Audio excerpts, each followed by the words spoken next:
నమస్తే welcome to మీ TV news. Chicken mutton దుకాణదారులు వేస్టేజ్ ని రోడ్లపై డంప్ చేస్తే చర్యలు తీసుకుంటామని, అలాగే ప్లాస్టిక్ కవర్లు వాడొద్దని డిఎల్పీఓ లత ఆదేశించారు. శుక్రవారం జగదేవ్పూర్ మేజర్ గ్రామ పంచాయతీ కార్యాలయంలో చికెన్ మటన్ యజమానులు తీసుకోవాల్సిన జాగ్రత్తల పట్ల వారికి అవగాహన కల్పించి పలు సూచనలు చేశారు.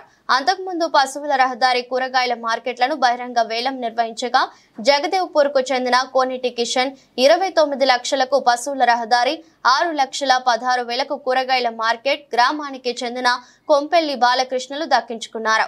అనంతరం డిఎల్పీఓ లత మాట్లాడుతూ వర్షాకాలంలో సీజనల్ వ్యాధులు రాకుండా పారిశుద్ధ్యం పట్ల ప్రత్యేక చొరవ చూపాలని సిబ్బందికి సూచించారు.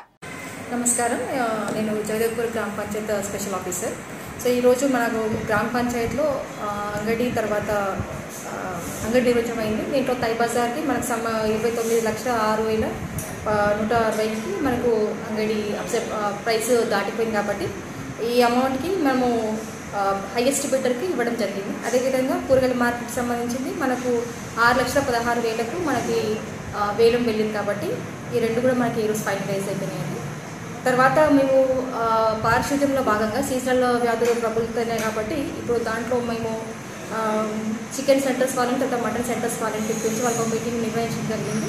సో వాళ్ళకు అవగాహన కల్పించడం జరిగింది.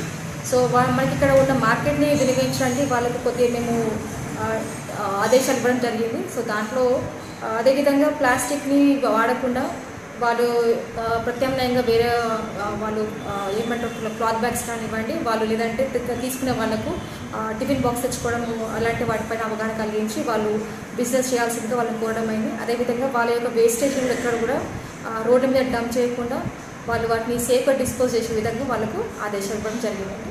సో ఇదంతా కూడా జిల్లా కలెక్టర్ గారి ఆదేశాల మేరకు పారిశుద్ధ్యంలో భాగంగా మేము ఇవన్నీ కూడా కన్సర్న్డ్ బిజినెస్ సెంటర్స్ వాళ్ళకి చెప్పడం జరిగింది. Thank you.